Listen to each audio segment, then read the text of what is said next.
Clerk will call the roll. Glenn Whitley, County Judge. Here. Roy Charles Brooks, Commissioner Precinct 1. Present. Devin Allen, Commissioner Precinct 2. Here. Gary Fickes, Commissioner Precinct 3. Here. James Johnson, Commissioner Precinct 4. Here. Constitutes a quorum. Thank you. Our invocation today will be delivered by Roderick Miles, Precinct 1. After the invocation, please remain standing for our pledges. Thank you, sir. Yes, sir. Good morning, Judge and Commissioners. Good morning, Roger. May we bow for a word of prayer? Great God, our Father, we come before you this morning with praise and thanks for the new mercies you've allowed us to see and experience.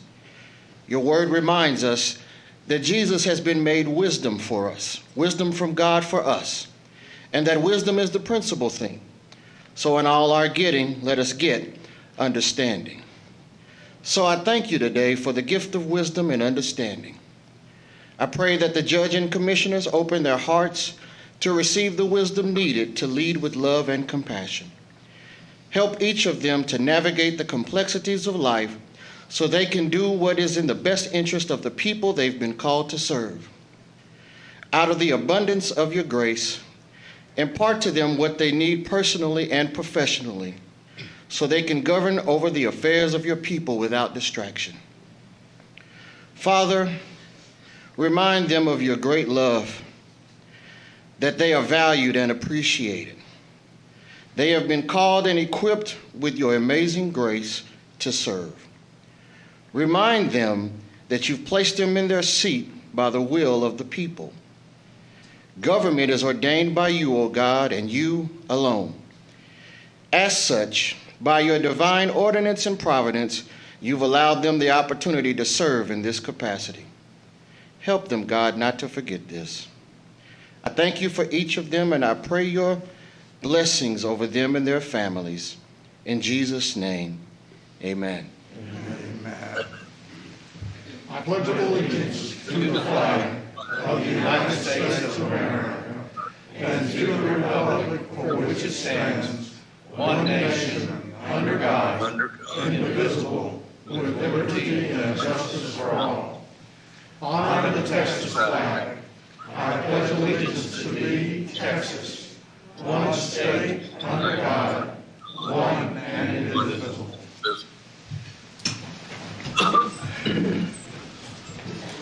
I might just say that the reason we were kind of delayed in starting was we're having some problems with our audio.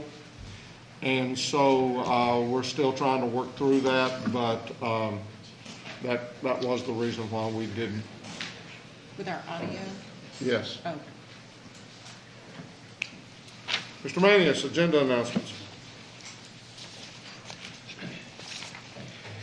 Thank you, Honor. Members of the court, we have one or two announcements as it relates to the agenda this morning. First of all, under the purchasing department, this will be item 8H1. This is the sale of recycled paper. There is a revised court communication in your red folder as it relates to that. Also under the administrator section, item 8A1.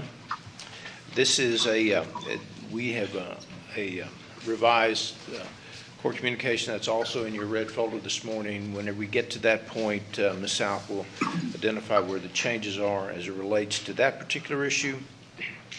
Also, members of the court, as we've done in the past several weeks now, or actually several months, we're going to take the briefing item out of order. We will go ahead when we get to the administrator section. We'll ask Mr. Tenasia to come forward and make his presentation. Also like to remind the court that on Friday of this week, the county is at a holiday for the Easter holiday, and so the county office buildings will be closed on Friday. Thank you.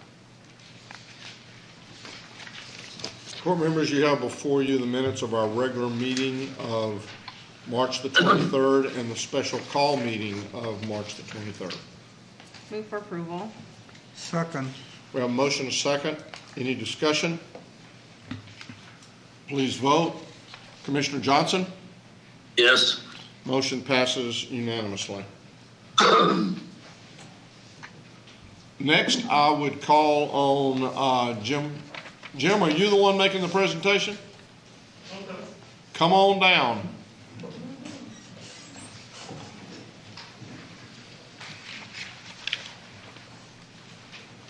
Susan, how are you? I'm doing well, thank you, sir. All right, good morning, Judge and Commissioners. Thank you so much for this opportunity from the Hearst Euless Bedford Chamber of Commerce for Susan and I to come make a couple of presentations.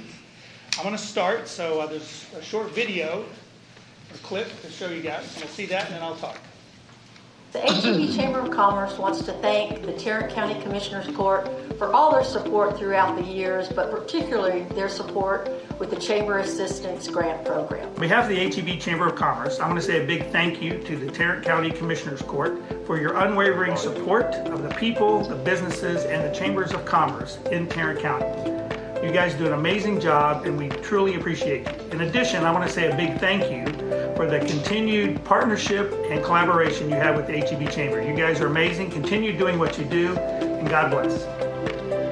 We are so appreciative of the support, and we are proud to be a recipient of the Care for Tarrant County Chamber Assistance Grant, which is given through the Tarrant County Commissioner's Office. You know, this just validates the value that the Chamber brings to the community. 2020 was tough. COVID kind of kicked everybody, and we're not through it. We're not all the way through it, but we're getting there.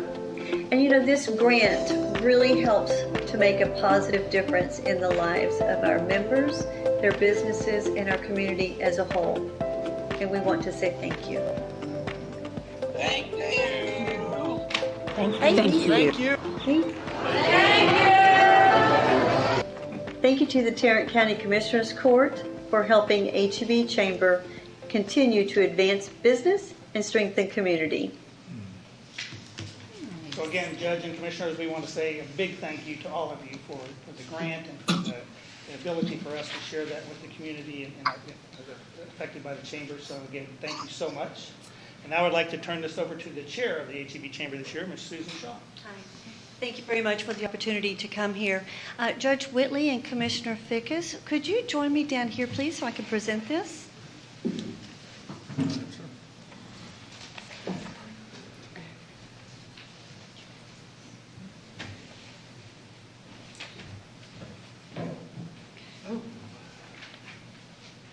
Mask up, mask up. I know, I had to put it on quickly, thank you. This is the Bill Ridgway Spirit of Enterprise Award. And this is going specifically to you, Judge Whitley, and to you, Commissioner Fickus, for all of your involvement, for your encouragement, for your active participation that you give the HEB Chamber of Commerce. We appreciate you, and we just wanted to have this time to honor you and to tell you our sincere appreciation. So thank you, gentlemen. We appreciate you. Thank you very much. Thank Appreciate you. it. Thank you very much. Okay. All right, we got a good picture.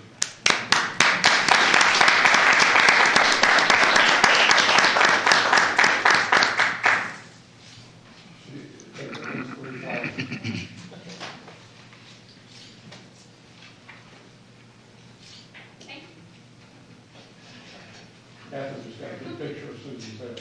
Yes.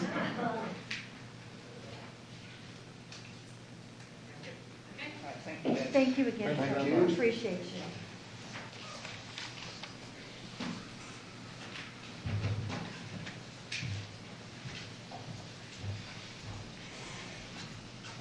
We ask that the court receive and file. So moved. Second? We have a motion and a second to receive and file the award. Please vote. Commissioner Johnson? Yes. Motion passes unanimously. Are there any other announcements at this time? Why are you looking at me? You Yes, you I have only have two. enough. Well, and I only have two, so this is my lucky day.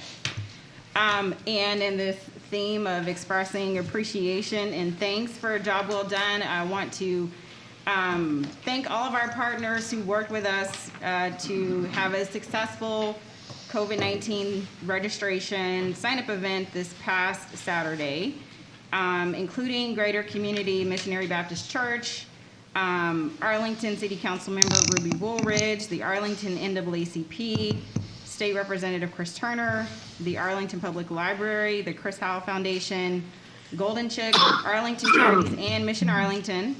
So we partnered with these organizations to host a sign-up event as well as a food distribution effort. We were able to register 131 new COVID-19 registrants, which is great, especially given that eligibility is now available to all Texans, which started yesterday. And then also, of course, the week before, we'd had a successful sign-up event at Dar el-Aman Islamic Center. We signed up 72 registrants, and we want to thank Dar el-Aman, the Arlington Public Library, UTA Public Health, along with all of our other volunteers. So again, just thank you. I think it's very clear that it will take a community effort in order to serve the broader community and making sure that they get signed up to receive the vaccine. That's all I have. Commissioner Brooks. We've got a vaccine registration event this week. It's on March 31st at the Miller Avenue Sub-Courthouse, 3500 Miller Avenue, and that will be from 9 to 1 o'clock on that day. Sir, Commissioner Fickus, you have anything? No. Commissioner Johnson, you got anything? Yeah, I would like to ask that we close Commissioner's Court today in honor of a former sheriff of ours, Don Carpenter, who passed away. That's all I have. Okay, thank you. Please make note of that. Okay, court members, you have before you the consent agenda. Move approval. Second. We have a motion to second to approve the consent agenda. Please vote. Commissioner Johnson? Yes. Motion passes unanimously. Mr. Manius? Thank you, Your Honor. We have one audience participation this morning, Your Honor, and that's an in-person participation. If we could go ahead and take that, it deals with the mask issue, and since we're about to get into that deal, we can simply do that right now. Morning, Mr. Beaker. Morning, how are you? Before we start, I'll be the one who will be keeping time on this today. This maybe works now. We'll see. Okay. Yes, I understand. Okay, great. Morning, y'all. Okay, now that we're through with spring break, where do we stand on the mask thing? You know, as far as the county policy, where are we at? Is that something y'all going to be looking at today? We're not going to look at it today. Where I would say that I am in this particular issue right now is to see a little bit further along with regards to vaccines. As far as a little bit higher percentage, we you're aware, I'm sure, that yesterday everybody became eligible. So this should allow for us to be able to reach a higher percentage of vaccination. Again, those who want it. And the quicker we can get the vaccines, the quicker we can get those percentages up. So I would say, I'm in the process right now of at least looking at it from that standpoint. And that will be a decision that the court makes, because the only mask policy that is in place right now is the county building mask policy. Yeah, that one particular, yeah. Okay, good, thank you for the answer. Okay, so I mean, basically, I'm just, coming here to say, how hard it is to do our job properly, working in corrections with having a mask on. Just the other day, like when y'all called, we were in the middle of wrestling somebody, and it was hectic. When you've got all the hot around there, your body's up, and some people like me, my bad allergies, so when I get hot, they swell up, which is, really hard for me to breathe. So I was to the point where I just threw my mask off. We're wrestling, this lady who came in, uncooperative for whatever reason, she decided to come in. And it was not fun. So it's hard for us as correctional officers, I'm pretty sure for police officers, when you have to chase somebody down and you've got this extra, 10% down on your oxygen. So I mean, I'm just pleading with y'all to try to look at it a lot sooner than later, because it's really hard. And even people on the other side, on the Tarrant County side, are like, look, I just want the option to wear it or not. Some say if I'm working down here in the processing part where they're coming off the street, I'll absolutely wear it. But if I'm working on the pods where they've already quarantined, so be it. I won't wear it. They just want the option. That's really what we're asking for, is just the option. You know, because I'm all for personal choice. If you want to wear it, I'm not going to, I'm going to stay in my lane. I'm not going to go bother you because, I'm all for that. But, when you got people that want to harass you on the other side, it makes no sense. Like, that's kind of where we were built on was freedom. Freedom of choices. That's kind of, our forefathers. And, and it's disheartening, for like when you see like our mayor and you can't really see it, but this guy right here by Mr. Flores has zero mask on the whole time. He's just having a good old conversation and it just makes no sense. It's kind of disheartening and that's where we seem to lose faith, in our government and our courts and stuff. So, things like that, it's like, okay, so this guy is doing it, no recourse, because, Mr. Flores the whole time didn't say, hey, I'm not going to put your mask on, big dog, because there are cameras in here, or just in general. So, that's where we lose faith at. Maybe there can be a gap bridged right there to say, okay, look, you either believe it or you don't, or say, hey, we're just going to give you personal choice to wear it up here or not. And this happens to be Fort Worth City Council, and that was not even a week ago. So, that's where the gap is, that we're like, what, this just makes no sense, And I'm pretty sure some of y'all can understand that, as well. So that's where we come from. You get 3 minutes. And I hear what you're saying. Yes, sir. Thank you very much, Mr. Yes, sir. Reed. Thank you. Okay, that's all the audience participation that we have at this time, so. Your Honor, we can now go ahead and go to the administrator's section. Have we done the consent agenda? Yes. Okay, I'm sorry. See what happens when you get an extra day off. You kind of get some of that stuff. And you're going to get another one. Okay, so members of the court, we can now go to the administrator section, item A1. I'm going to ask Ms. South to come forward and begin the presentation.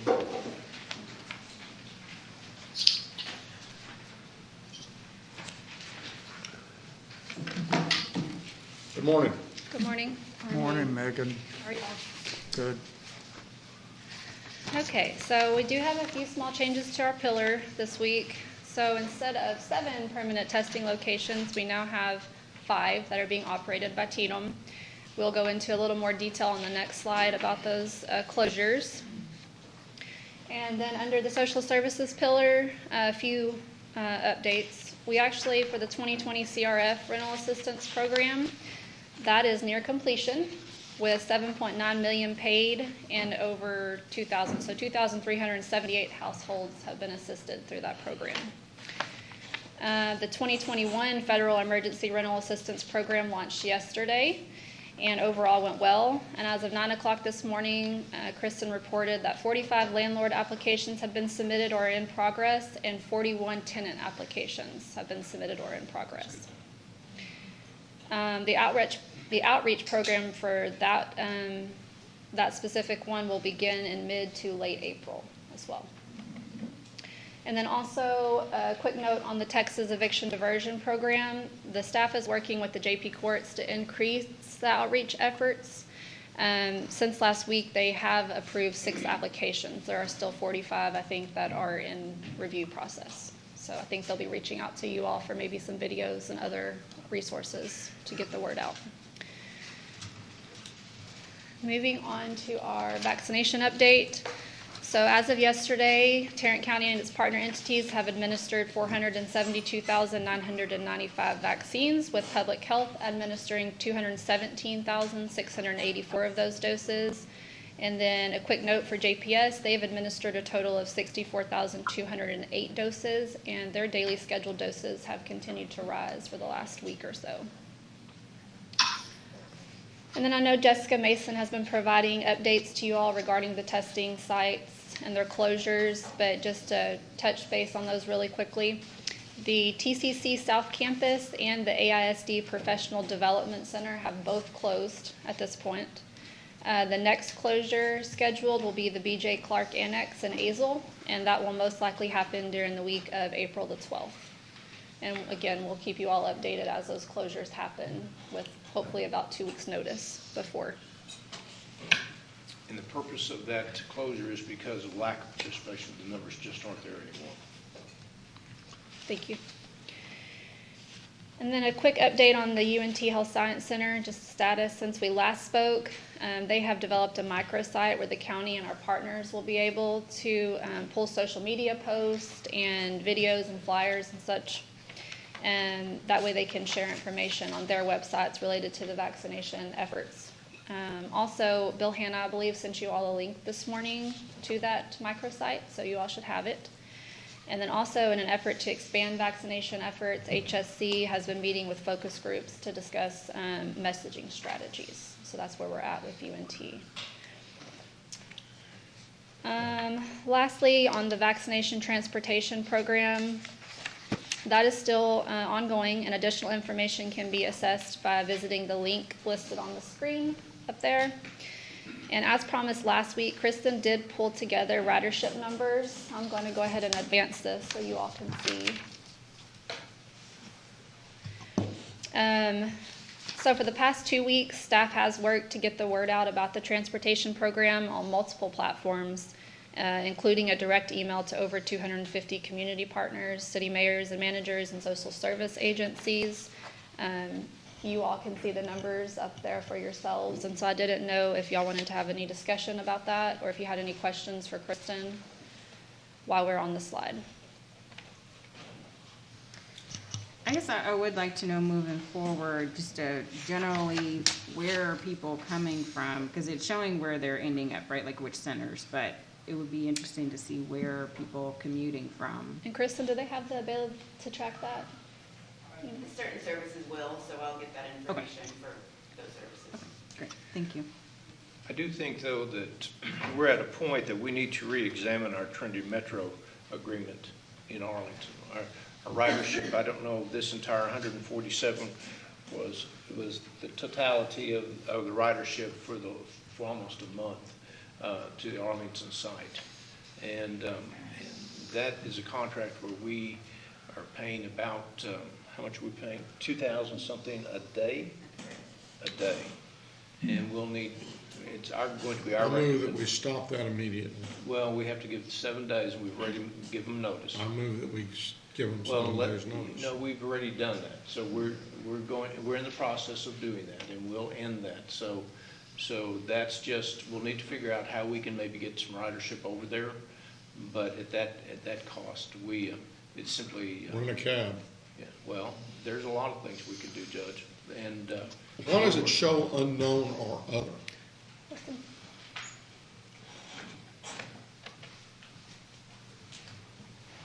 So the way that the Trinity Metro's bus system works, it doesn't track the movement of each individual rider as to where they get on the bus and then where they get off. And so they are not able to show how many of those free trips are dropped off, or those individuals are dropped off at each location. So they just don't have a tracking mechanism for that. So those 147 are bus trips to really any of those sites other than the Arlington sites as they're outlined below.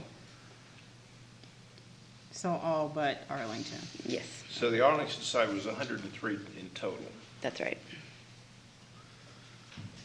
Well, the contract with Trinity Metro was necessary at the time that we did it. Absolutely. It was necessary to expand access to the mega site in Arlington to all those who might need to use it. The ridership has not been what we had anticipated it would be. So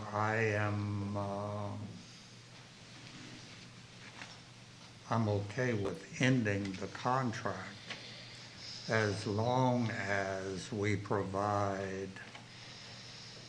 some method by which folks who need to get from Fort Worth to wherever they're giving mega center sites, I guess it's Esports Arena now in Arlington, as long as we provide that mechanism, I'm okay with doing away with that particular contract.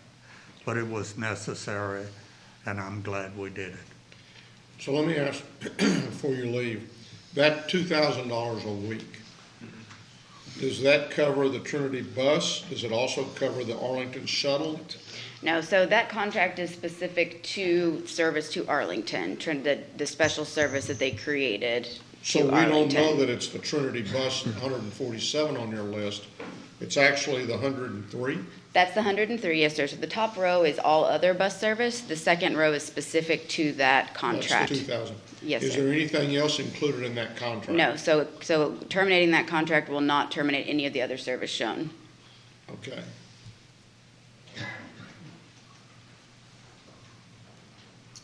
Yeah, let's get that thing cut pretty quick. So I want to make sure that I understand with this shuttle, this is where it's starting at the ITC and the East Lancaster Center and then going over to Arlington. That's right. Okay. I mean, I would echo what Commissioner Brooks shared. I do want to, I mean, if the need is not there, then it's not there. But we see that it is there, at least for, you know, to some degree. So to figure out how we can still make sure that we are helping folks to get across the county. Okay. Thanks.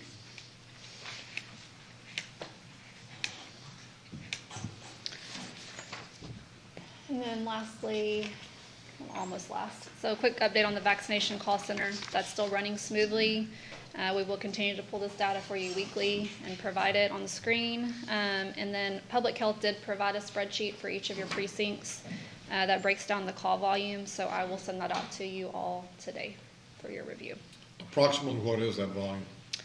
For total or for Well, specific? we'll start off with a total, and then I'm sure I'll ask you to break it down further. So I don't know, have the total call volume. All I have it broken down is by the highest zip code, which is 234 calls. So I can get the total call About volume how for many, you. so you don't have how many calls you're I don't. getting a day?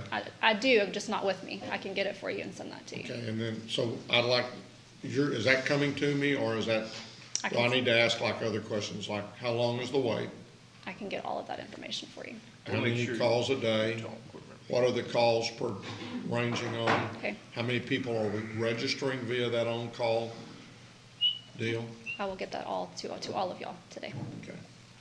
Thank you, Megan. You're welcome. And then a quick update on the grants. So this is not you see this BJA grant highlighted in yellow. It is not a new grant. We just wanted to make sure that it was noted that we did receive funds for that. So that's why it is highlighted for you all. And then no new significant update on the county spend. But On the again, county spend, let me, not so much about the CARES funds, but about the ARP funds that are coming. Okay. I don't know who, I would just highlight the fact that NACO has various calls that they're conducting with Treasury regarding the regs.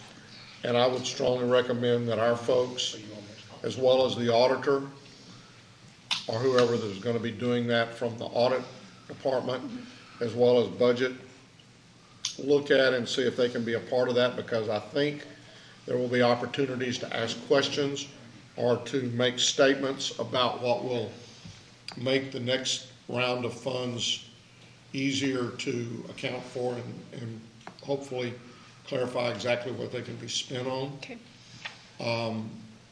The other thing that I would like to just have a general discussion with the court and get a sense.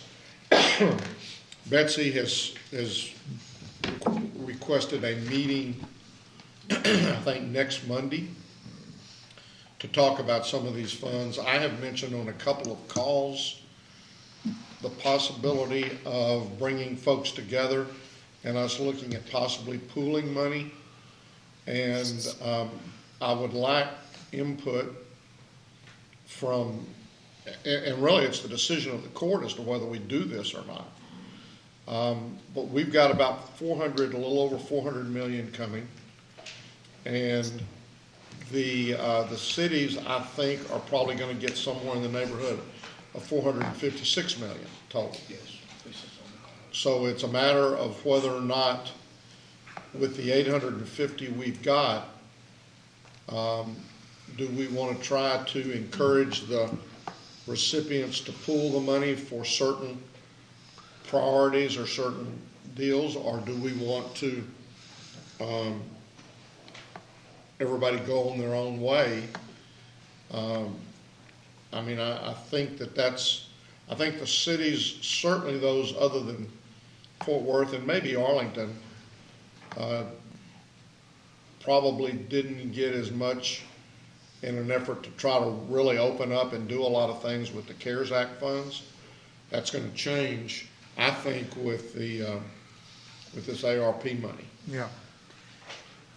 I would certainly like to explore the opportunity with our cities to run joint programs. There are some cost savings to be achieved by having one set of overhead split many ways rather than having each city run duplicate programs. We need to talk with them to see whether or not we can make something like that work, but it's certainly worth exploring. I'm at least willing to have a conversation. I mean, I think it sounds good, but the implementation of it could be, Devil's in the details. yeah. Always. And I wouldn't want to create any barriers to our community getting the resources because we are trying to do too much on the front end. And I don't know even what that looks like from a staffing standpoint and things like that, but I'm willing to have a conversation. Those are all great points. You know, my thought on pooling the money was to keep the recipients from having to figure out, well, do I go to the county or do I go to the city or where do I go to see if I'm eligible for some of these funds? But you're right, and from an auditor's standpoint, no one's down there. From an auditor's standpoint, or maybe from the budget, you know, I think there are going to be certain things with regards to the grants. If we pool our money, are we going to become a subrecipient?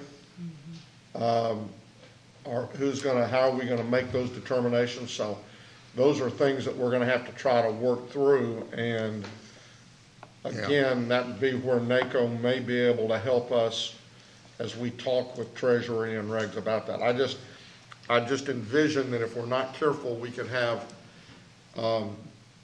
at least 10, if not 42 different entities trying to do rental assistance, scholarships, not scholarships, but business grants, and all the things that go along with that. So, So the things that we need to be aware of, and things like this, we talk about the tranche of money that the county is going to get versus the city is going to get, and things such as that. When you look at the Recovery Act, you're going to find that is one element or one pot of money. But when it comes to housing, rental assistance, and you might remember that the Congress also passed a $900 billion bill in December. And the way those monies are being distributed are along the lines of entitlement cities, also with CDBG type activities. So when you look at them at the totality of the funds available, there are much more than just the tranche that was given directly to the cities or the counties. And in fact, the program that we launched yesterday was part of the $900 billion program that was the December program. That's when we received $24 million. We know that from the Recovery Act, that we're going, or the Rescue Act, we're going to get another approximately $26 million. And that is to be used in areas that are not inside the city limits of Fort Worth or Arlington, because they are getting their own sets of money, and it's governed by a different set of rules. So it's more complex than we tend to think. Last week, we authorized Public Health to do a $26 million grant to the state because the state received $260 million for public health type expenditures on relating to this. So there's a bunch of different pools of money. So I'm just reminding the court, don't simply get fixated on the amount of money that we have, the 200 million we're going to get this year, the 200 million next year. And I guess what I'm saying is I would like for y'all to prepare for a workshop for us, and we may invite other folks to that, where we try to identify all of these and have a general discussion, so that we can try to make it less complicated for the citizens who are looking for assistance, but at the same time doing that. And I'm guessing that you're going to have to get with the auditor, with budget, with the finance departments from the various cities or the grants. But I think a lot of people don't have an idea. You know, Mr. Manius is exactly correct. We've got special money coming out for rental assistance. We've got special money coming out for broadband. We've got a lot of money coming out for child care. There are a lot of additional funds coming out than just the ARP. And all of those is something, I think the smaller cities for sure will look to the county potentially to give them some guidance. And we just need to work with Arlington, Fort Worth, some of the larger cities, and be sure that we all, if we can get all on the same page, that'd be great. If we can't, so be it. We'll work on getting something. But we've got till 24, at least on the ARP money. I don't know, and that's the other thing we've got to know is when our deadlines are. But there's nothing that says we got to spend this money in the next 7 months. That's correct. And I know people need it, and we want to get it out to them as quickly as possible. But we also want to be as effective with the money that we're giving out as we possibly can. So this has nothing to do with this conversation, but it seems like we're still having an audio issue. I just am getting emails from We are staff still that- having we're working on it in the back. What will Okay. happen is that those people that are viewing us on the internet, they're not hearing any sound. But as soon as the meeting is over with, we've captured the sound Okay. in a different system, and we will replace that video on the internet for them to be able to hear the court meetings. Okay, very good. And what I was trying to say was that I'm hearing from staff that they're hearing from constituents that they are not able to hear the sound. So I appreciate the update.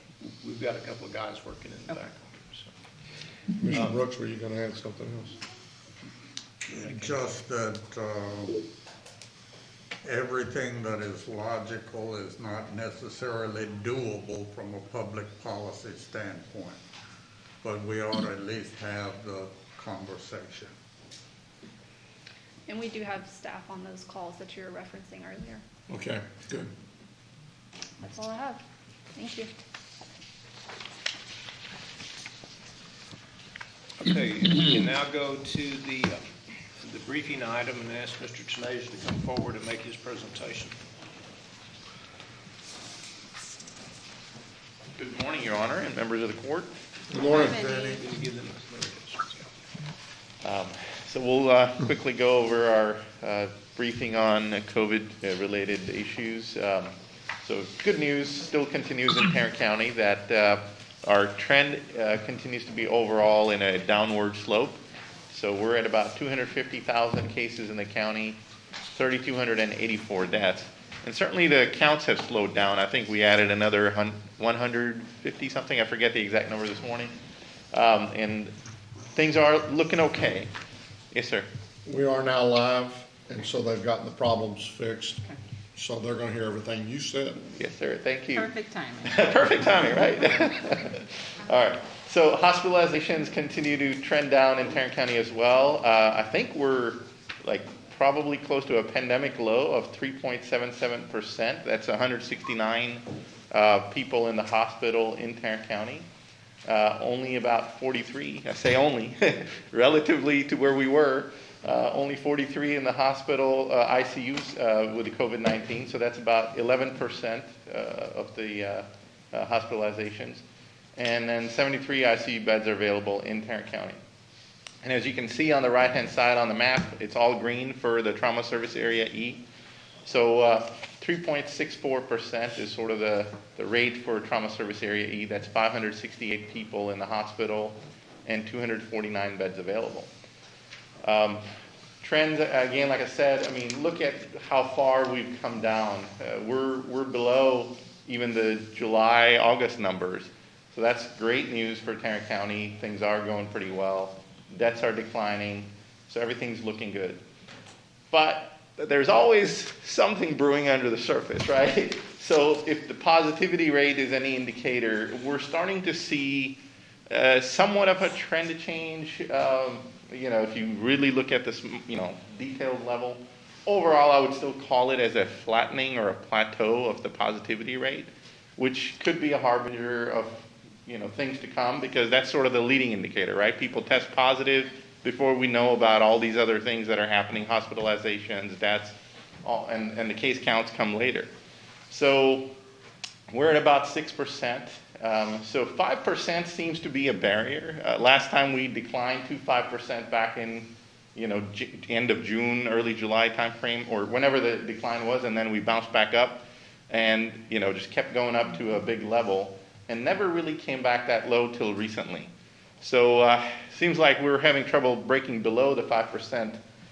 Somehow in our community, the disease is there at a high level. But overall, we're not in the red zone, so that's great news. Our case rates are 59 per 100,000.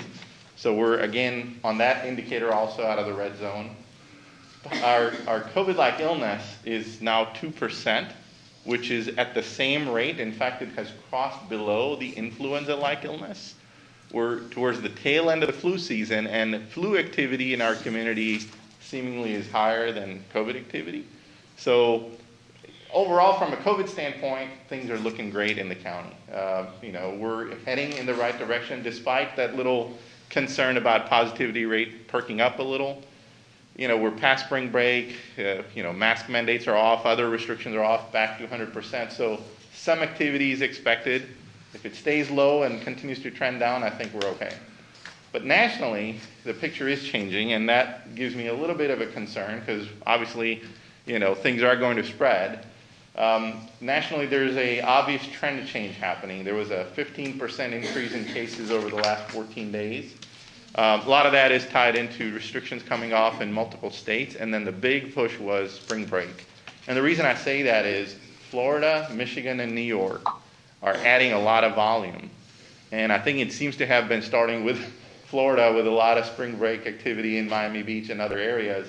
So we'll see what happens. There was quite a frank discussion with the CDC and Dr. Fauci from the National Institute of Allergy and Infectious Diseases. They have both sort of raised a alarm bell warning that this trend change is not good, because we're at a pretty significant level. We didn't go down to like less than 10,000 cases a day. We sort of bounced off of 60,000 cases a day happening in the U.S., which is pretty high activity across the country. So hopefully we don't see a big surge, but if you look overseas, it started like this, and then it turned into a big surge. In Europe, in India, in Pakistan, a lot of different places, there is a fourth wave that is occurring, and it's not slowing down. So that does give us concern that it could be the start of something. Hopefully we can just push it down. We just all need to work together and do our part to socially, stay distant from others, wear our masks, and avoid large gatherings, and continue to wash our hands. All things that we know, but obviously during spring break, a lot of people didn't follow that advice, and I think we're going to see some activity related to that. So that's all I have on COVID. If there's any questions, I'll be happy to answer. Otherwise, vaccine update. Very quick before you move on, Vinny. So with that, that fourth wave, can that be attributed to the variants, or what do we know? Yes. So the variants are starting to increase. I was trying to stay brief on the slides, but there is one slide that I did find from the CDC. It was sort of showing how the UK variant is now sort of becoming the predominant strain in the US. There are other strains, obviously, so it's not a complete takeover, but it is across pretty much all the states in the US, and there's a lot of activity with that. I think that's adding to the upward pressure, but really it's the human activity. Everybody's kind of tired of COVID, and every opportunity we get, people want to just get back to normal. understandable, but there is an active outbreak and it's going to come back, so that's the concern. Understood, thank you. So vaccine update. So this is just the schedule for this week. I wanted to point out that yesterday, even though it was a county holiday, our vaccination sites did stay open. But since we partner with a lot of cities and a lot of the staff come from the cities, Friday, Saturday, and Sunday, we won't have any sites running because Friday being a major holiday for a lot of our partner cities, and then people wanted, the staff wanted Saturday off to combine with it. So we are going to try to get all our doses out on between Monday through Thursday at our sites. And then we have partnership sites, obviously, we've talked about. There's a UNT site that's operating. I believe they're going to continue to operate all 5 days a week, but I will double check on Friday with them. So far, it seems like they're going to be operating. And at eSports, which is now the FEMA site, they are planning to stay closed on Good Friday. My understanding is they're going to be open on Saturday and Sunday. So we'll continue to verify all of that. If there's any change, I'll be sure to communicate that.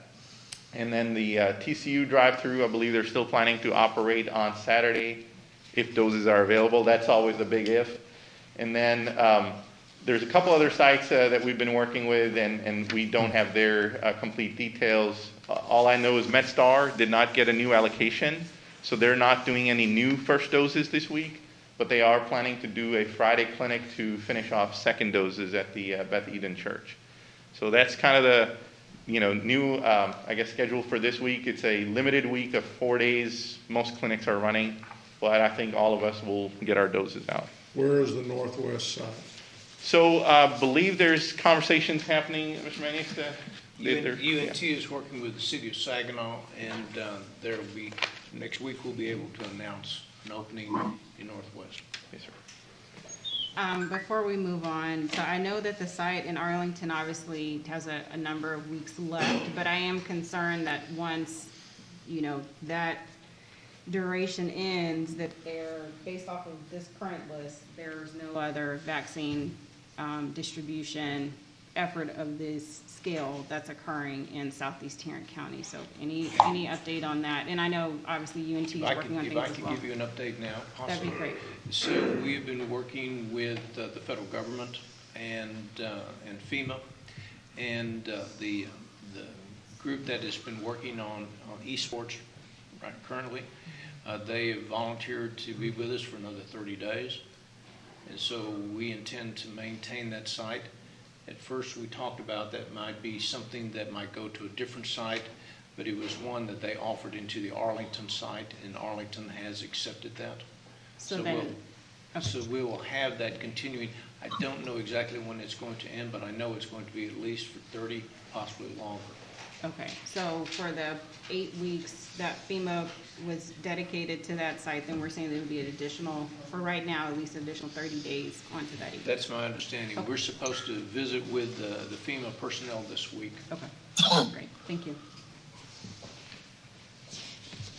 So here's the vaccine dashboard update. And we've all talked about the DSHS data, and there's actually a meeting happening this afternoon with them, I believe, to go over some of our concerns. And obviously, the concerns have reached all the way to the governor's office, I believe. I think, Your Honor, you might have, raised the alarm bell enough that everybody's paying attention. So there's a reconciliation meeting. I think we're going to meet with them on a pretty regular basis on what we're seeing and what they're seeing, because there seems to be always a difference.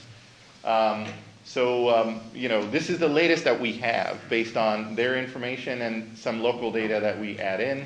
561,000 doses delivered in Tarrant County, to Tarrant County residents mostly. And out of that, about 382,000 first doses, that's about 18% of the county. And about 9% of the county, that's 187,000 people fully immunized. And the maps obviously show either zip code distribution or on the right-hand side, the city distribution and how things are going. On the website, they're interactive, so if you hover over them, it shows you percentage of the population that's been vaccinated.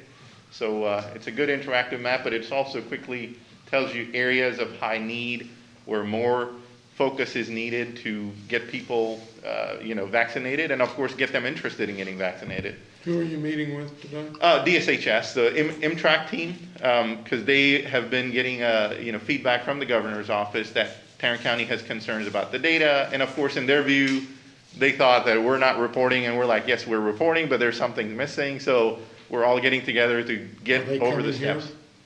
Are they coming up here? No, sir, it's a go-to meeting type of virtual meeting. After we met last week, your folks were gonna get back with me about the reconcilement.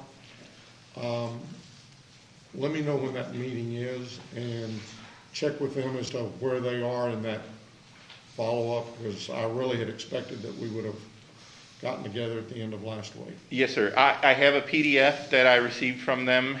We had gone through a couple of different versions because the first one was based on last week's data, and then new data came in, which we were told is cleaner. So we worked on another reconciliation of that. I have it in my email this morning. I will try to share that with you and Mr. Mania so we can. Well, I'd rather get the whole Sure, team no together problem. again, and I'll Yes, come sir. over there and we'll sit down and talk No about it. problem. Because Yes, I thought that was an excellent meeting. Yes, sir, it was. Very well, Yes, sir. but that's the way I'd like to resolve this. Sure thing. We'll arrange for that. No problem. If the meeting is this afternoon, let me know when it is, because I think I would like to be there with your folks as the meeting is occurring. So this is a phone call conversation with DSHS immunization team, the MTRAC team. I think it's going to be more of a technical discussion about the numbers and I'm a reconciliation. technical person and like numbers, so I want to be there. Okay? Yes, sir. Okay? Yes, sir, I know. I will try to get you the invite. Yes, sir. Well, no. You call me when the call is, and I'll come over there and be a part of the Sure. conversation. Okay, will do. Thank you. Okay, this is the sign-up chart, if you will. It shows you where people have signed up from and where there's still work to be done.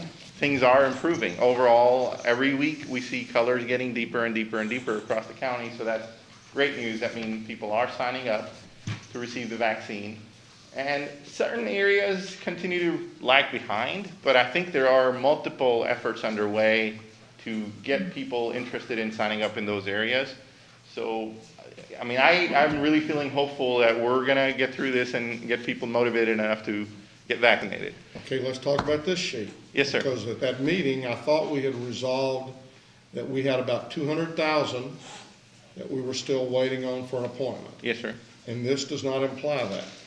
No, I have that broken down separately for you, if I could get. So this one really is the demographics update. We've talked about that. Shows age groups, race, ethnicity breakdown, and the gender.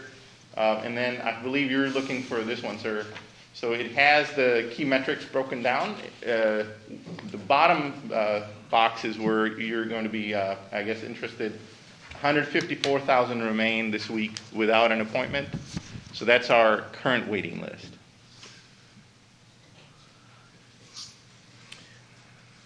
And the 5,000 not eligible, are those just people who are 16 or less? Well, so there's people that had some bad information, like their date of birth was today's date. So we're working through some of that, that's just data quality issues. So they need the 524,000. Are those individuals who are waiting for their first shot or have already received? So 524,000 in our system show having received an appointment, and that is a variety of things: appointment from us, appointment from Arlington or FEMA, or being transferred to a partner like THR or Baylor and so forth. Yes, sir. And then data up top is what we've been able to do through our system. So as you can see, we've delivered about 481,000 doses total between us, our clinical partners, and data from there is always slow to come back. That's why I have a note that it's incomplete. And then Arlington/FEMA site. So between public health and the Arlington efforts, I think we've done a lot of vaccination. The clinical partner data, mostly the biggest clinical partner is THR, and it is coming in, but it's just kind of slow to come in and get reconciled back, because merging data back from one system to the other is not always easy. You don't always find the right match to merge it back in. But it's going. In our view, in our system, we've given about 10,000 first doses and about 172,000 second doses. So given the limited supply of vaccine among all these partners, I think we've been doing pretty okay. So Vinny, for that summary that you presented, Yes, ma'am. is that as of the March 24th date, Yes. like with the other slides? Yes, ma'am. So, Okay. and I think I've explained that a couple of times. Oh, yeah. We would like to get this, updated on Mondays. It's just some weeks the file is there and some weeks it's not. So we've decided to make it a Wednesday update. So the latest numbers will be posted tomorrow. We do have the data. It came in late yesterday. Just wasn't enough time to get the dashboard going and all that. Sure. So, and you may have shared this in your daily update you send us, but I did not see it. Is since everyone was eligible as of yesterday, what type of increase have we seen in our signups? It's not a huge surge. We did see increased activity. If you even it out over the number of days, I would say probably 5,000 to 6,000 people are signing up every day. It's lower compared to the initial surge where we had, average was about 12,000. So now we're in that part of the outreach where we're going to have to, and I joke all the time, when the vaccine arrives, my job will be spinning the sign, free vaccine, and I think that reality is here. So, more appointments are becoming available, more categories are open, and now it's going to be the hard work of getting people convinced that they need to get vaccinated. Well, we're really not ready for you to spin the sign yet because we only got 24,000 vaccines this week allocated to the hub. Yes, sir. Now, we got another 18,000 allocated to all the little pharmacies, and that's okay as long as they're getting them out. But we need, I think Harris County got something like 82,000 vaccines to the hub and another 43,000 to all of their little pharmacies. So we need more vaccines. And it's great to say everybody's eligible, but we can still only give out the number of vaccines that we've got. That is correct. And we got a whole lot of people still to get registered. And I will tell you, we so appreciate your advocacy about this because we're kind of drowned out, right? I mean, every public health department is saying, I need more vaccine. So we appreciate the support from you and our Commissioner's Court in this matter because I think it's going to be the squeaky wheel gets the grease.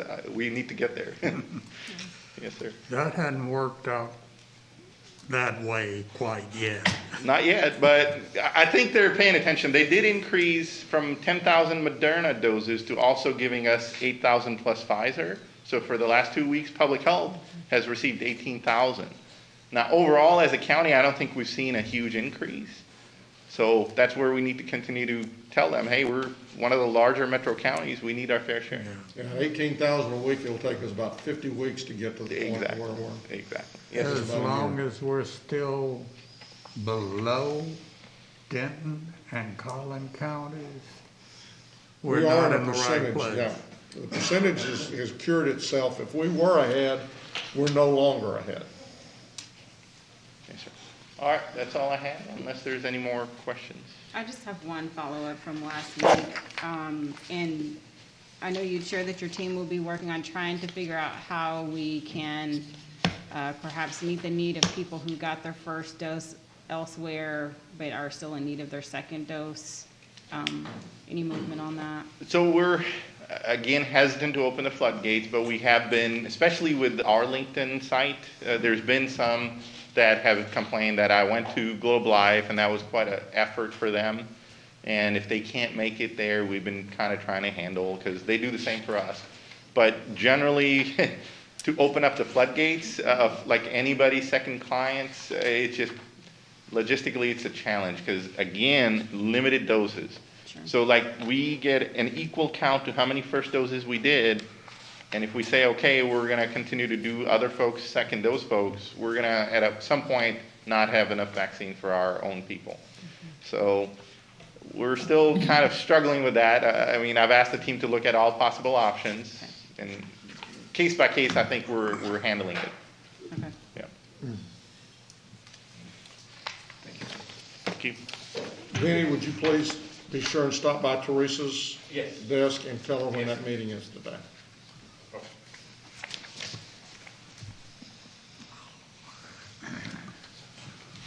Board members, we have one final item on our agenda.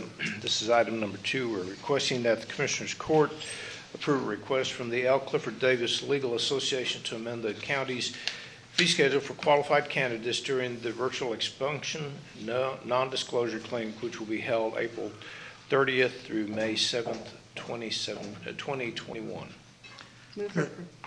This is something that we've done for the past 8 or 9 years in partnership with the L. Clifford Davis Legal Association. It waives the county's portion of the fees for expunction. It's a great program. I move approval for our participation again this year. Second. We have a motion and a second. Any discussion? Please vote. Commissioner Johnson? Yes. Motion passes unanimously. Thank you, Court.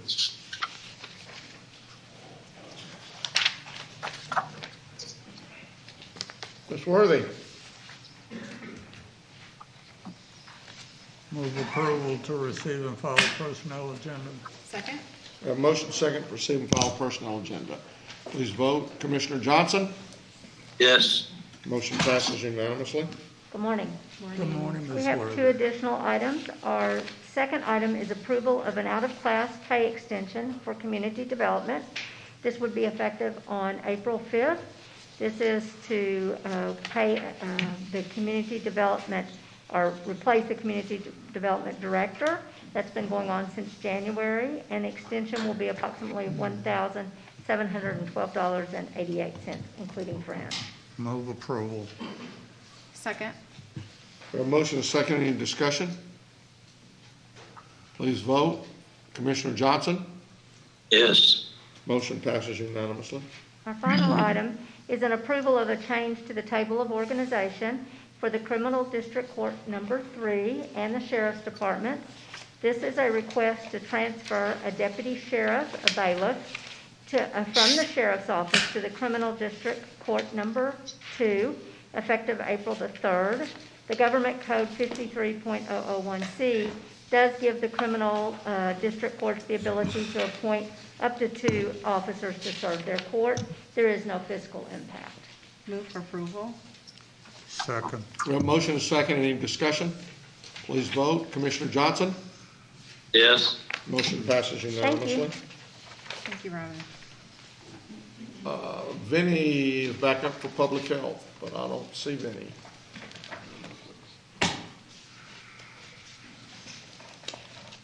You guys from the press better go catch him.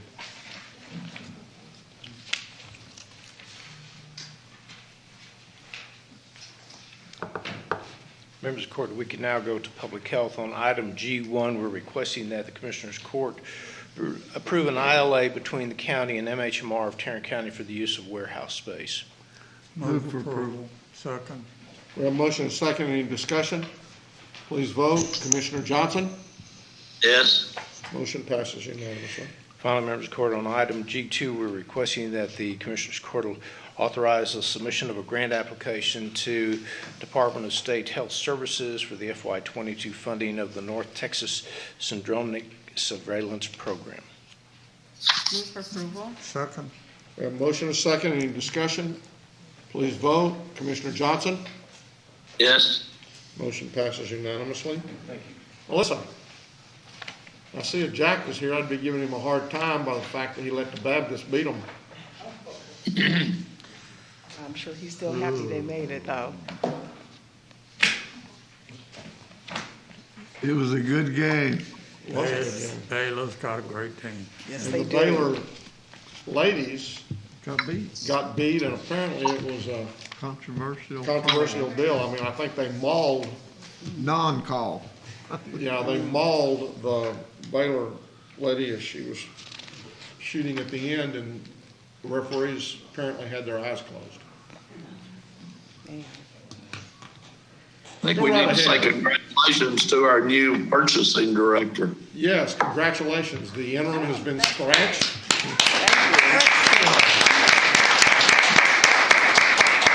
Congratulations. Well, thank you very much. And, Job well done. Thank you. I'm honored and I'm privileged, and it couldn't have happened at a better time. March is also Purchasing Month, as well as Women's History Month. History Month. So, Making history. yes, Congratulations. thank you. Okay, we have 3 items for your consideration. The first is an award recommendation for bid number 2021-083. This is sale of recycled paper for 38+ tons of OCC cardboard and 40+ tons of assorted office paper and 40+ tons of sorted white ledger, awarding for facilities management, awarding to Echo Fibers per unit price. Move approval. Second? A motion is second. Any discussion? Please vote. Commissioner Johnson? Yes. Motion passes unanimously. The second item is also an award recommendation for RFP number 2021-028A for offender defendant paid substance abuse outpatient treatment services for CSCD, awarding to the various vendors listed in your court communique per contract terms. Move for approval. Second. We have a motion is second. Any discussion? Please vote. Commissioner Johnson? Yes. Motion passes unanimously. And the last item is regarding bid number 2020-189, an annual contract for audiovisual technician temporary staffing for information technology. The recommendation here is to cancel the award to One Source Staffing for delinquent taxes and approve the next low bidders, Primary Cogent Infotech Corporation and the secondary SweetMate Staffing Solutions. Move approval. Second? We have a motion and a second. Any discussion? Please vote. Commissioner Johnson? Yes. Motion passes unanimously. Thank you. Thank you. You did well for your first official. Thank you. We're so proud. Yeah, congratulations again, Melissa. Appointments. Now, I noticed that Mr. Vandergriff was here earlier, but had to leave, I think, for a meeting, but he was our chair. Hopefully he had a chance maybe to make it around and visit with y'all. I have one, Jim Hoskins, to the Tarrant County Historical Commission. I want to reappoint. And I've got 3 to reappoint to the Historical Commission: Cindy Wilson Arick, Billy Joe Gabriel, and Coletta Strickland. I also have 3 for that commission: Arthur Weinman, Harry Maxfield, and Stacy Luker. And I have 4. Dorothy Rencarell, Ellen Timberlake Voles, Florine Barger Henry, and William Purdue. Move approval of all of the above. Second. We have a motion and a second. Any discussion? Please vote. Commissioner Johnson? Yes. Motion passes unanimously, and somehow I have a feeling that I'll have some next week. I'll have more, but Yeah. We all have more. yeah. Okay, now we've also got the transportation bond package, or bond committee, and I have a list of, I believe, everyone's. I haven't seen the list. So. You haven't seen the list. Well, let me give you mine, and then you can give me yours. Okay. I want to appoint Moji Haddad, Arlington resident, Laura Hill, Mayor of Southlake, and Greg Dickens with the City of Hearst. Why don't we go with Commissioner Brooks? Off the top of my head, Andre McEwen from the City of Forest Hill. Maybe Alfred Sines from the City of Fort Worth, and Stacy Marshall from the City of Fort Worth, who is Executive Director of Southeast Fort Worth, Inc. So I will be appointing Catherine Wallman, resident of Arlington, John Lopez, resident of Grand Prairie, and Dr. Alan Bowling, resident of Mansfield. I gave Randy mine a couple weeks ago. Scott Turnage? Huh? Scott Turnage? Yeah, Scott Turnage, Brian Beck, and Lauren Prenu yeah, with City of Fort Worth. and I'll give you all this list when I get. And Commissioner Johnson? Yeah, I've turned my list in, but one is Stacy Alman, city manager of Lake Worth. Pat Howell, in my field operation. And who is my third one? Angela Winkle? Yes. Is it Angela? Yes. Yeah. Angela Winkle, I think Sampson Park City Administrator? Yes. So those are the 15 individuals. Move approval of all of the above. Second. We have a motion, a second. Please vote. Commissioner Johnson? Yes. Motion passes unanimously. And why don't you pass that over to them? Okay. Are there any other appointments? No, but I have a question about those appointments. Can't ask any questions. I haven't reached my limit yet today, so. Go ahead. I guess this question is for Randy, just so, for those folks that have just been appointed, what's gonna be the next step for them? So what we'll want to do is, we have a couple of things we need to do on our end, but we'll schedule, I think we'd send out some dates for those possible meetings. In fact, I think we'd be able to recall those being May 13th, June the 10th. Oh, in your email to us, was that week before? July Okay. 15th. Okay, I think I sent yeah. those to you, but we had to make one change to the June meeting. So I'll just make sure that those dates are pushed out to your offices. And then once we have a chance to, our deadline for getting these projects in is in April 16th. Then we'll need to have some time to review those and start putting together the initial package for them.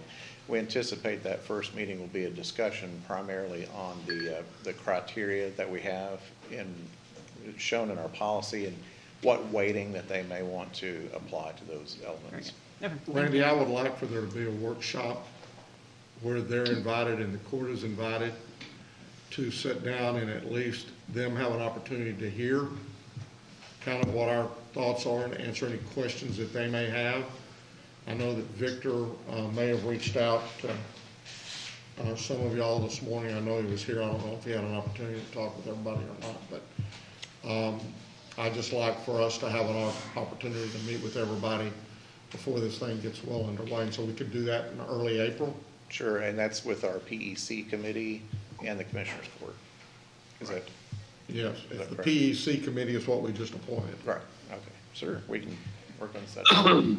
So I do think we need to talk about one other activity that we need to do as we go forward on this, and that's the engagement of a consultant to assist us. Last time we had used Freeze and Nichols, but I believe that several court members want to have that discussion real quick. We could do that now because we need to move fairly quickly on that. We're going to bring a contract to court this week, but we've held because we wanted to hear the discussion of the court first before we bring a contract to you. I wish that Victor had been able to stay because I think I had talked with him a little bit about that, and I think he had some ideas about it, and that's in part why I want us to have a meeting as soon as possible, maybe with the committee and that, because from a very brief discussion with Victor, I'm not altogether sure what role he would see those people doing. And I think he's looking for direction from us, and we need to hear what his thoughts are on that, I think, in addition to, kind of looking at this ourselves. But I don't know what everybody thinks about that. But I'm just saying, I did have a little bit of conversation with Victor, and I think if he'd been here, he'd have been glad to give us 15 or 20 minutes of. Well, I don't think there's a rush to do an appointment or do a contract with somebody until we maybe have that opportunity to visit. Yeah, I do think we do want to have a consultant in place once we get to the point that we've received the applications and the PEC, the PEC begins its work in earnest as to evaluating it, because that's what the consultant helped us to. But sure, we'll set up these earlier meetings, and then we'll need to make a decision so we can move forward. Okay, what are we calling this? It's the Project Evaluation Committee, PEC. On the point you raised about Freeze and Nichols, they served us well in the past. I have no problem with them going forward, should we decide to go with a consultant. Okay, thank you. We'll work on it. Thank you.